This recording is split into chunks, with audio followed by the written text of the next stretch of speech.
Kondairak dioenaren arabera, lurra, eguzkia eta ilargiaren ama da. Bere barnean jeinu eta naturako izaki asko bizi dira.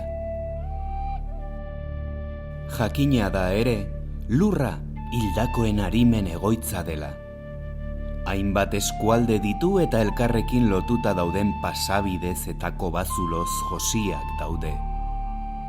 Bertan ezin omen dira gizakiak sartu, eta sartzekotan ez dira bizirik irtengo.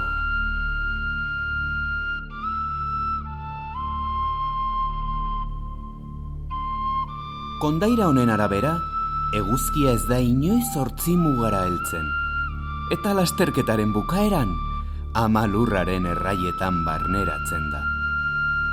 Aizpek bide bera egiten badute ere, ez dute sekula topo egiten. Eta eguzkiak egiten duen bezala, ilargia ere amaren baitara itzultzen da. Biek lurran bizigaren izaki ezberdinak gidatzen dituzte. Eguna, eguzkiak argiztatzen dituen gizon eta emakumeentzako da. Gauean aldiz, ilargiak argiztatzen dituen irelu izeneko gaueko espirituen esku geratzen da lurrazala. Dibinitate hauek naturaren legeak errespetatu eta ezkutuan egotea dute gogoko. Beraiei esker, gauza guztien gaineko oreka mantentzen dugu. Gure mendi eta erreka zoragarri ez gozatu dezakegu.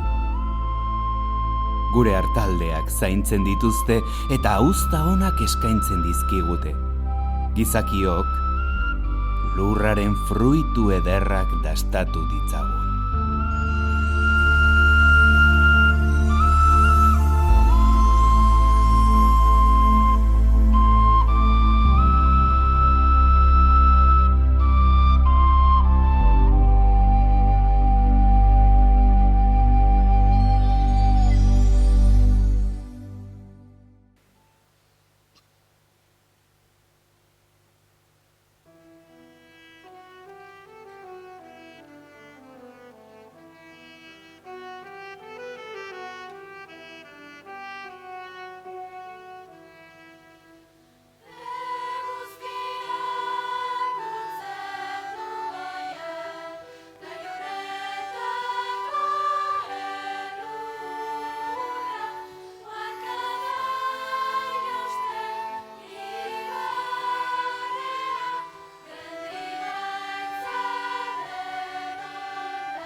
atzean daukadan egunkari hau Lua Arbasorena zen.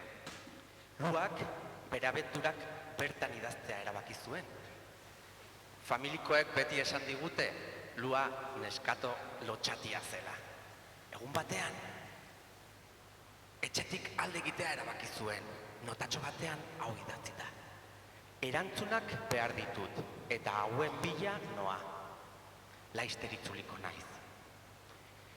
Urteak pasata, egunkaria irakurri dutenek, esaten dute Lua lotxatia izan ez gain, guztiz oratuta zegoela. Baino nik ez dut sinisten hori. Nik bereganako konfidantza izan dut beti. Gaur, inorri ez ere esan gabe, isil-isilik, egutegian nirekin ekarri dut. Eta zuei irakurtzea erabaki dut. Ondoren entzun behar duzuena, agian harritu edo beldurtu egiten zaituzte. Baina nor daki, izan litzeke ere, inoiz ulertu ez dituzuen gauz guzti horiek ulertzen hastea. Irakurriko dizuet ba. Garagarriaren 22. Inor ez da konturatu gaur 12 urte bete ditudanik, baina ez dut ezer esango. Badira, hilabete ugari euririk egin gabe, eta denak aztoraturik daude. Lurra egarriz dago, ardiek ez dute esnerik ematen, eta horrela jarraituz gero, gazta eta gaztanberarik gabe geratuko gara. Egia esan, azken honek niri ez nauk ezkatzen. Gazta ez baitut gustoko. Baina, larrazpileko putzutan bainatzea, hori bai. Hori ikaragarri gustatzen zait. Eta orain ezinezkoa da, lehortuta dago. Baratza berriz, belartxarrez eta satortzuloz josita dago. Amak, ez dugula jateko gauzan dirik eta horrela jarraituz gero, hemendik alde egin beharko dugula esaten du. Hori ez da pentsatu ere. Nik nahi dut. Egun asko daramatzat pentsatzen eta bainoa. Beste herriska batzuetara joango naiz, iparralderako hiria zerkatuko dut eta ikusiko dut ea toki horietan gauza bera pasatzen ari den. Zer gertatzen den jakin nahi dut. Garagarriaren 25.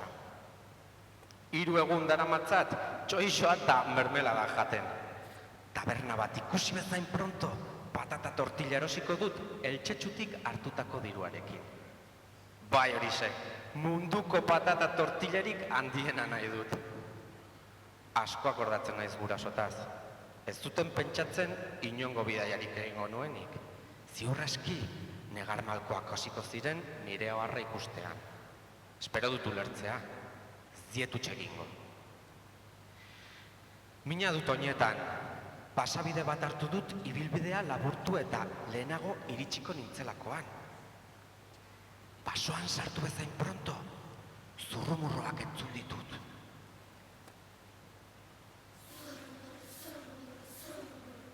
Ba, nire irudipenak izango dira, pentsatu dut.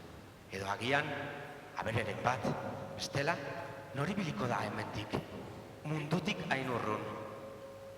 Ara, itzal batzuk ikusi ditut, baina agertu bezalase, desagertu egin dira. Bat-batean.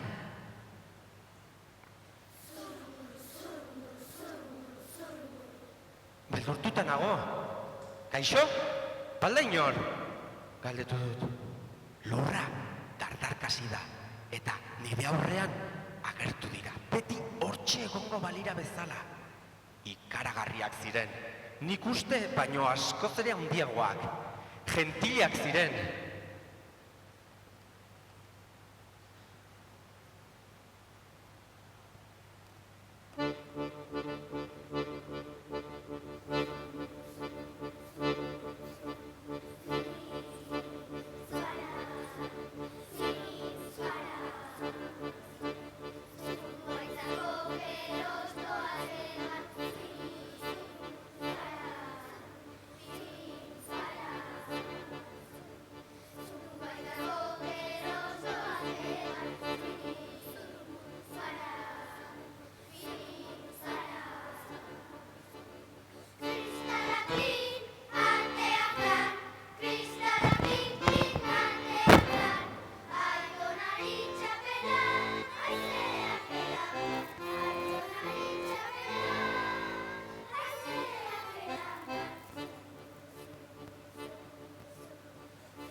Nire laguna Josemik, Inaxarena, arrazoia ote zuen.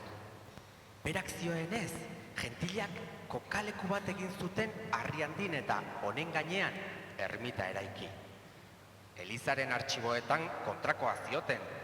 Han ez omen zen sekula harri bakar bat egon, eta ipuinak asmatzen usteko esaten zuten. Guk kondairaitzat genuen kontu hau, baino gaur ikusi dudanaren ondoren, Josemik arrazoia zuela pentsatzen hasi naiz. Trinik, gentilak lurrean bizit lehenengo dela zioen. Gizon erraldoi, zati indartsu eta aldi berean bihotzonekoak zirela. Gure mendietan dauden trikuarriak eraiki omen zituzten, baina noski, jendeak sorgitzat zuen Trini, beldurraz dioten askok eta inork ez zion kasu handirik egiten. Baina ara, Trini zuen zuzen zegoen, hemen txeitut gentilak nire begi aurrean. Neskatxa, zer zabiltza baso honetan, galduta alzaude, esan du batek. Nire bidaiaren arrazoiak kontatu dizkiet. Orduan batek, buruarekin ezezko keinua eginez, zera esan dit.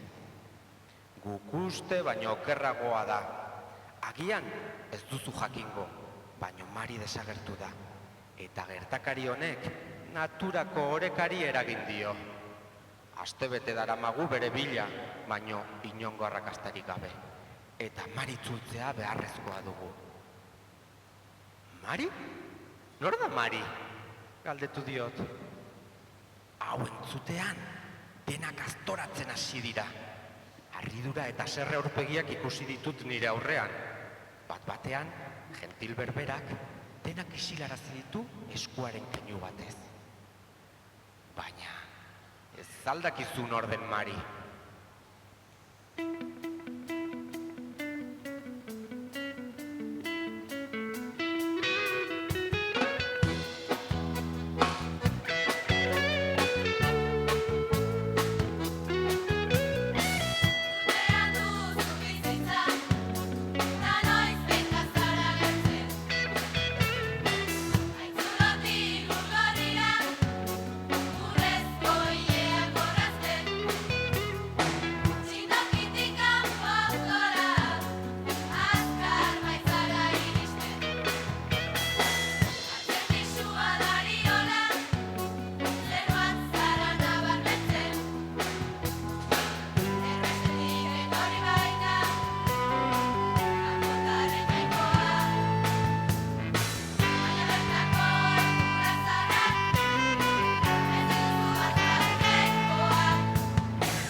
naturaren pertsonifikazioa da eta bere esku dago naturaren oreka mantentzea.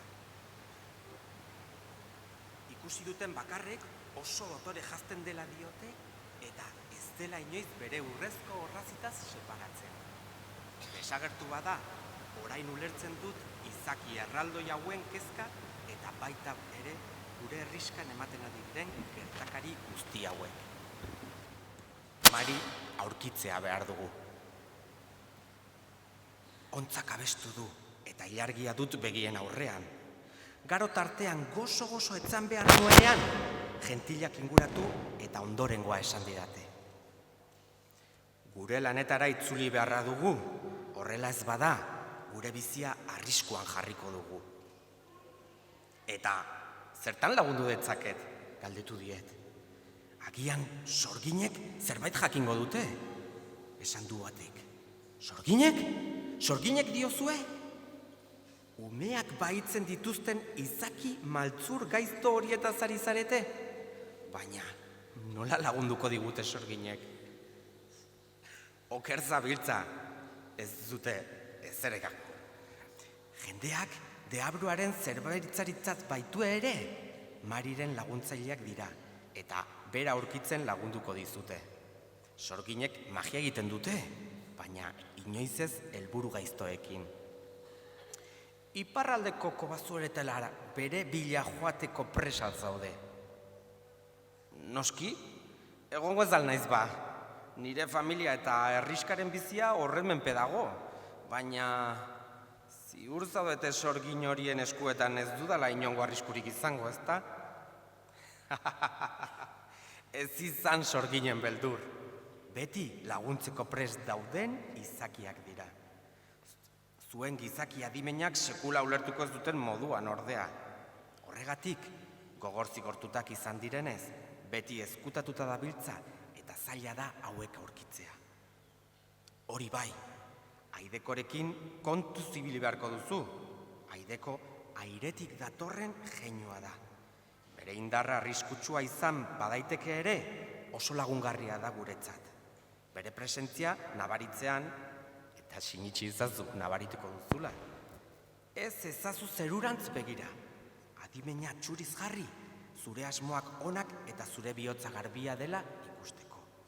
Horrela, lagundu eta gidatu egingo dizute. Hartu beharko duzu basabide hori. Tori, janari betetako zaku hau eta atsedena hartu. Bihar bide luzea izango duzu egiteko. Burua altxatu orduko, gentilak desagertu egin dira. Nekearen ondorioz izandako irudimena izan ote da hau dena. Ez, janari zakua eskuartean dut. Garagarrilaren 26. Ederki egin dut lo, garo tartean gaua pasatzeak ez dit kalterik egin. Gentilak aipatutako basabidetik abiatuko naiz. Txipi-txapa ardu batzuek ibili ondoren, errekatxo batekin egin dut topo. Ze gozoa ur freskoa, leporaino edan dut. Bat-batean, haizea mugitzen hasi da.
bertan dela jakinarazi dit.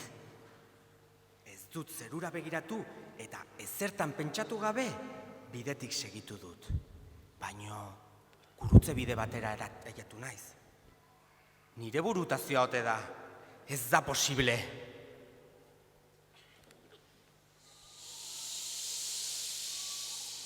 Une honetan, haizearen eraginez, zuhaitzetako ostoa eta adarrak eskuinera begira jarri dira.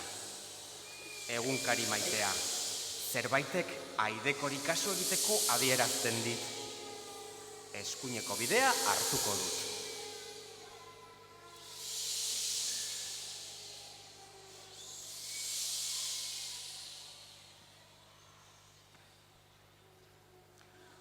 Ordu luze zibili naiz. Aidekok basoan zehar gidatu nau eta haizea baretu eginda. Bere eginkizuna bete du. Eguzkia gainean dut eta oraindik ez dut sorginik aurkitu. Gaztain ondo eder baten ospean etzango naiz eta idazketa lanak gerorako utziko ditut.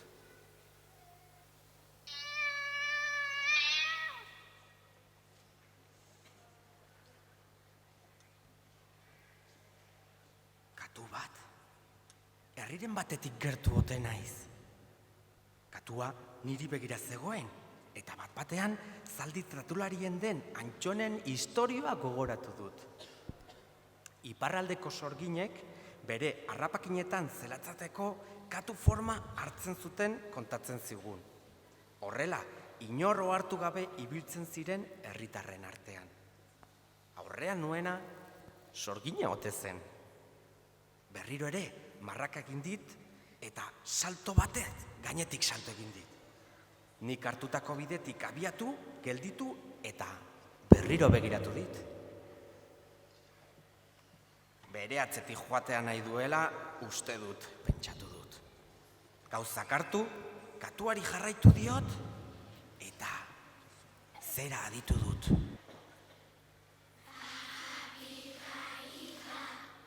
Sorginak dira, dudarik gabe. Gainera, gaur ostiela da. Antxonek zioen bezala, sorginak ostielatan elkartzen ziren. Baina, denbora luzean ezin izan ditut inondik inora ikusi. Katuak gero eta azkarrago doa.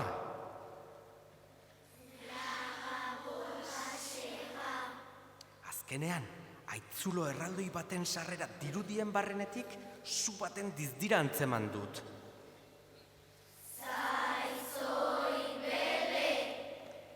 Izpien dizdira handia eta katua desagertu eginda ustekabean. Haitzuloan sartu naiz, suaren usaina geroz eta nabarmenagoa da.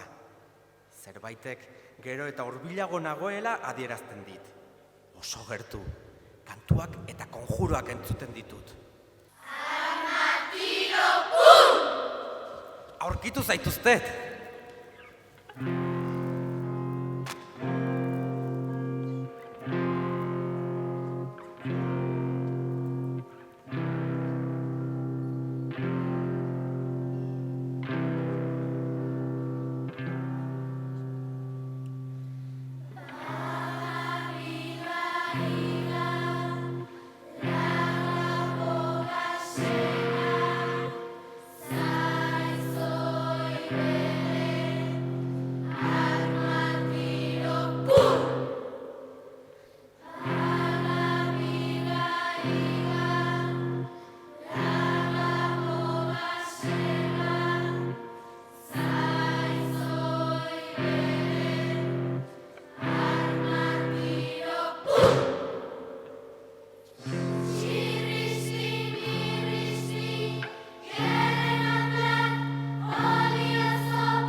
sartu dute naiz saltsa honetan, pentsatu dut.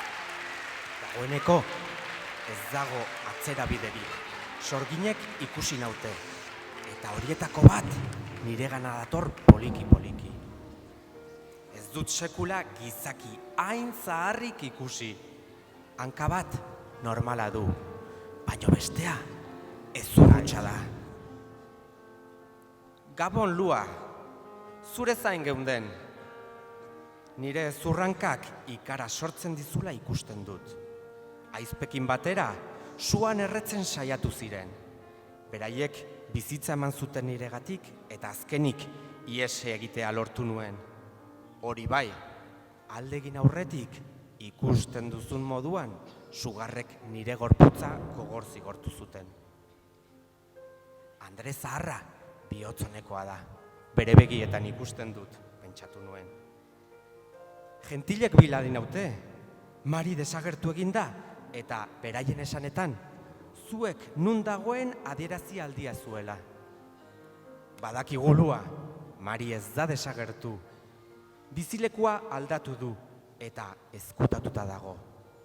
Bere ondarerik preziatuena den urrezko orrazia galdu du, eta Txindoki izeneko mendiaren gailurretan dago. Arazo guztia, orrazi batengatik dugula sinitxarazi nahi didazue? Eta ni, abarkak edozein tokitan botata uzten ditudala eta zigortu egiten naute. Badirudi, ama lurraren arazoa baino, neskato txiki baten kasketa dela.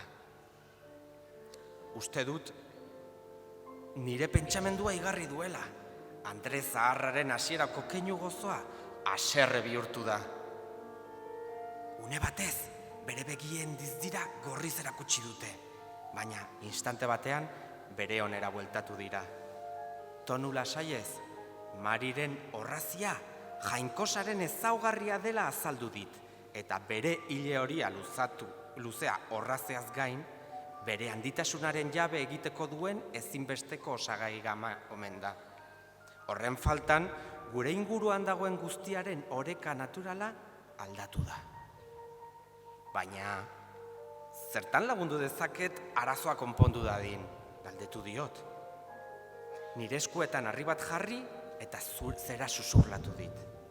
Zuretzat, eskuartean jarri dudana harri kozkor bat besterik ez da, baina bere materia oinarritzat hartuta Mariren orrazi berria egingo da. Azken pausoa emateko, lamien ahalmenak behar ditugu. Marirekin gertatzen den bezala, lamiek boterea beraien orraziengatik dator.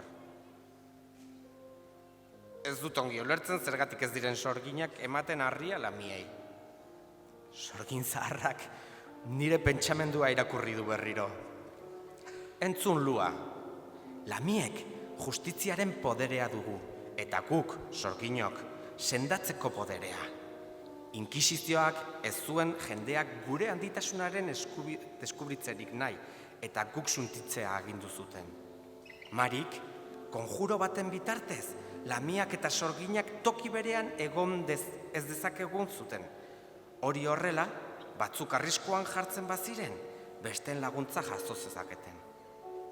Dakiguen arabera, momentu honetan, lamiak Marirengandik gertu daude. Aralar mendikatean zeharkatzen duten errekatan hain zuzen ere. Bertara iristen zarenean, lamien kantua entzun besterik ez duzu.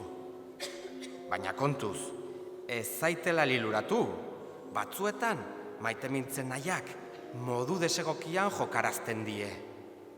Zure inozentzia dela eta aukeratu izan zara eta harri preziatua uretako damei eramateko eskatzen dizugu. Zugan sinisten dugu Lua, bidai ona izan eta zorte on. Maiteminduta? Bidai on eta zorte on? Hori da dena? Ez dut ulertzen, baina ez idalde date lagundu behar. Bat-batean, Andre zaharraren besoak zabaldu eta begiak zuriz jarri zaizkio.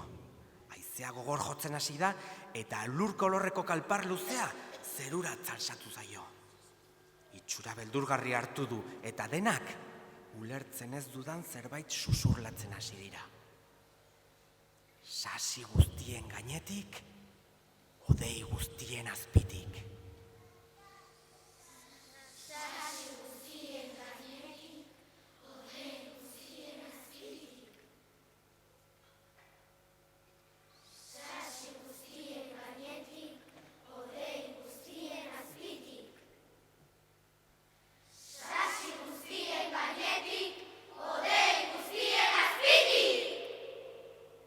Garagarrilaren 27. Osotara erotu ote naiz. Ez dakit nola iritsi naizen ona, baina oharkabean egun argiz mendi baten oinean nago. Erreakzionatzeko betarik gabe melodia gozo bat entzuten hasi naiz.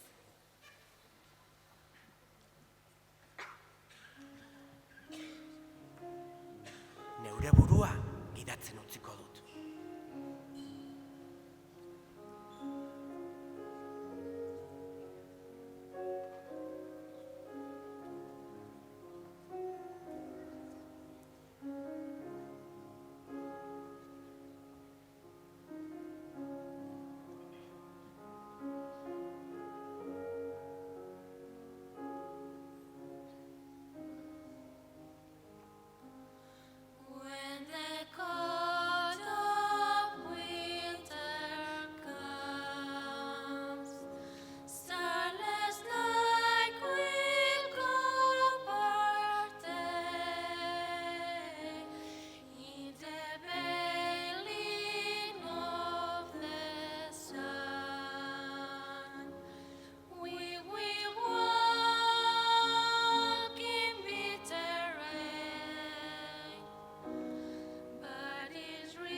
Lamien kantu gozoak erabat harrapatu ninduten. Ez dakit noiz eta nola mugitu nintzen, baina erreka zaratatsu baten ezkerrean nengoen. Antxontratulariaren esanetan, lamiek ez ziren gizakikin harremanetan jartzen helburu konkretu baterako ez bazen. Bereziki gogoko genuen, lamiak ahaten hankak zituzten emakume ederrak zirela entzutea. Horretan pentsatzen ari nintzela, urjauziaren oinean zerbait borbor egiten hasi zen.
hantxe zeuden, benetan ederrak ziren.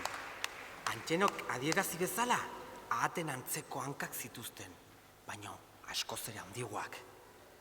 Lami bat hurbildu eta zakarritz egin dit. Badakigu zertara etorri zaren, emani ezaiguzu harria, ez dugu denbora galtzerik. Gure ibaiak lehortzen ari dira, eta gu ere arriskuan gaude. Zuten edertasuna, ez etorren bebatat, erakusten zuten adeitasun faltarekin. Harria eman diot, eta salto batez desagertu da. Luze egin zaidan une baten ondoren, berriro ere azalera atera da. Sinitsi ezinen egoen, haze dizdira, urrezko horrazia da. Mugi, ez zaitez tuntun baten moduan geratu. Zeren zein zaude? Gu ezin gara uretatik atera eta ahal bezain azkar horrazia Mariri eraman behar diozu. Haze genio txarra duen. Bizkarrean duzuen mendia txindoki da. Gainean dituen hodei formangatik badakigu Mari, gailurretako bide erdian dagoen kobazuloan dela. Baino kontuz, tartalo hortik dabil. Mendi hauetan bizi da eta agian berarekin topo egiten duzu. Horrela bada, sehaska kanta bat abestu eta lo hartuko du. Mariren aitzuloan sartzean, dei egiozu 3 aldiz aketegiko dama esanez. Azkar, segi! Tartalo, Antxonek behin baino gehiagotan kontatu zizkigun berari buruzko istorioak. Kopeta erdian begi bakarra zuen erraldoi gaizto honek ardiak jaten zituzten. Baita ere hartzaiak. Sehaska kantek samurtzen alzuten. Zorionez, gogoan dut oraindik, amatxok anai txikiari abesten zion kantu eder horietako bat. Abestu beharrik ez izatea espero nuen, egia esan. Aldapagoran indoala, lurra dardarka sentitu nuen. Tartalo, pentsatu nuen berehala. Zergatik gertatu behar zait hau niri. Korrika aritu naiz gelditu gabe. Bitartean, sehaska kantan gogoratzeko ahaleginak egin ditut. Baina, nola abestuko dut, mendian gora korrika noan bitartean. Nire atzean sumatzen dudanean, abesten hasi naiz.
Lortu dut, bada, ez dut atzera begiratu ere egin. Maldan gora jarraitu dut eta azkenik kobazulora iritsi naiz. Leher eginda nago, ilundu du eta ekaitza dator. Sinesgaitza da, euria hasi du. Hilabeteak neramatzan zerurik jausitako urtxantxarik ikusi gabe. Eta orain blai eginda nago. Zen olako poza. Lamiak errekan urperatu baino lehen, Mari nola tratatu behar nion esan zidaten. Beti errespetu zuzendu beregana, baino iketa zitzegin. Horrela egiten ez baduzu, haserretu eta berriro desagertu daiteke. Esertzeko eskatuko dizu, baino aitzaki egoki bat asmatu eta ez eseri. Aitzuloan sartu eta berehala oihuka hasi naiz. Aketegiko dama, aketegiko dama, aketegiko dama. Nor ausartzen da ni molestatzea. Atzeko aldera begiratu dut eta txoratuta geratu naiz. Benetan ederra da. Eserrai, esan dit. Hile hori luzeak bere gorputza estaltzen duen soineko gorriarekin kontraste ederra sortzen du.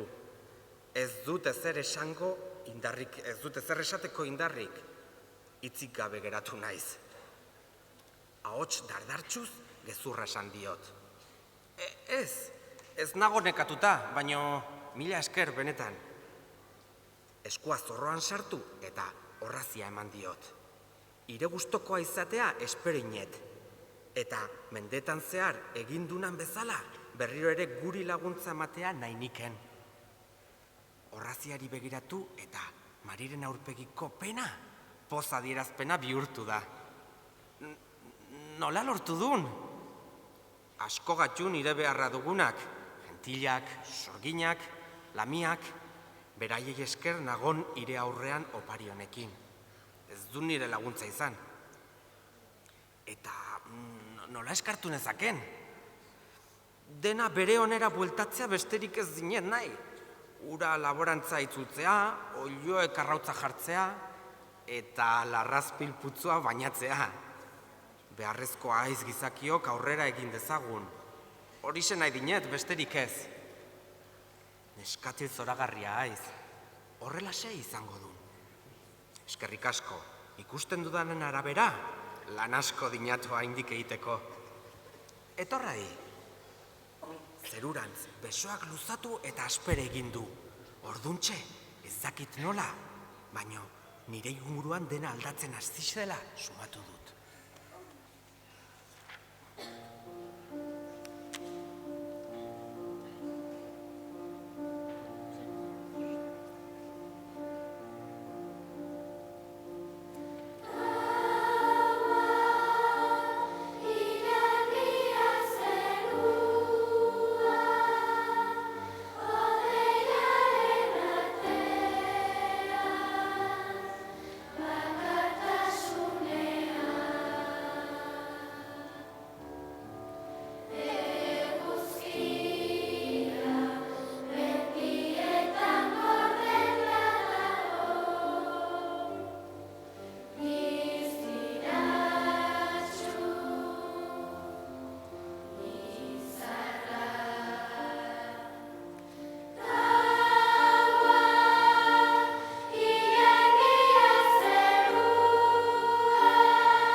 osoa oinez daramat nire abenturak ibiltako bideetan zehar itzuliz. Landaretza ezberdin dagoela nabertzen dut. Txoriak ere pozik dabiltza berriro, etengabe kantariari dira. Nire herriskara hurbiltzean, sagarrondoak fruituz beteta daudela ikusi dut. Hainbeste aldatu aldadena 7 egunetan. Urrunean, aulkidantza entzuten dut. Hori, herri guztia pozik dagoela adierazten da, eta berriro ere, Maurizio Txuntxurneroaren musikarekin jolasten ari direla. Ez dakit nola adieraziko diedan bizitako guzti hau. Seguruenik inorez ditxinitxiko eta zoratuta nagoela pentsatuko dute. Izorratzeko asmokin galdetzen duenari, edo zer gauza kontatuko diot. Maitasunez galdetzen didanari aldiz, nire egunkaria irakurtzen utziko diot. Hau urduritasuna. Han ikusten ditut nire lagunak, banoa beraien gana.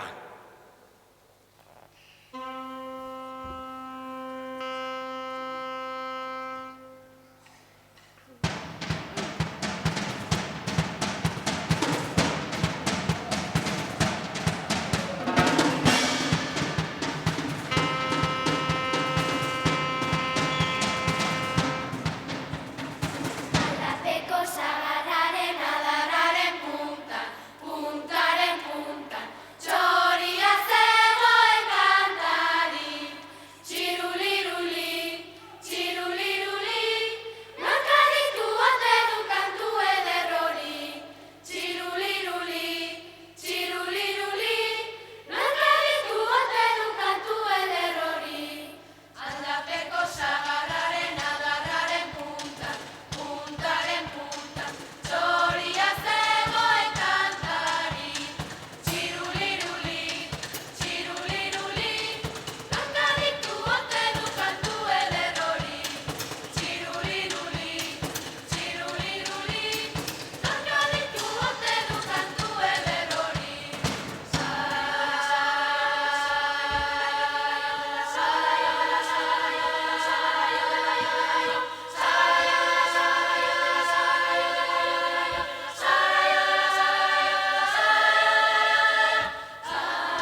Txalo bat, noski, eskualde osotik etorritako 120 ikasle hauei.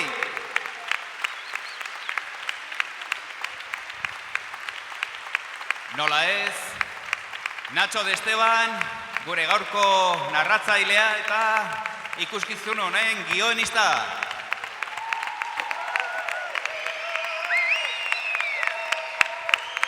Eta gure zuzendariari, noski, Lourdes Navarro. Gaur entzun dituzuen musika askoren moldatzeetan edo moldaketa lanetan aritutako Satxa Zoriazu, anatzean, Satxa, txalo bat. Eta lan batean edo beste batean gaur aritu garen 22 irakaslei, txalo bat, noski. Eta gure azken momentuko fitxajea, 2016 garren urtea estrenatzen ari dena hemen, argi lanetan, Joseba Orejari.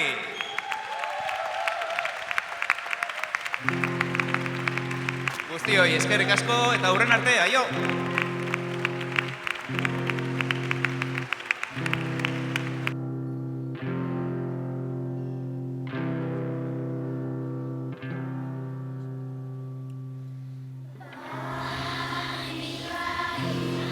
Urrezko razio. Ana Lapiaren historia.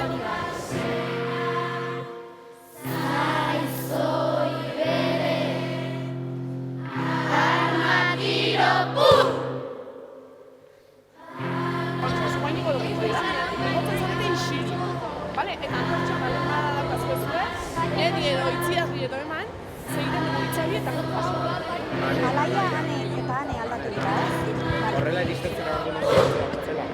Bai? Bale. Orduzuek horrela,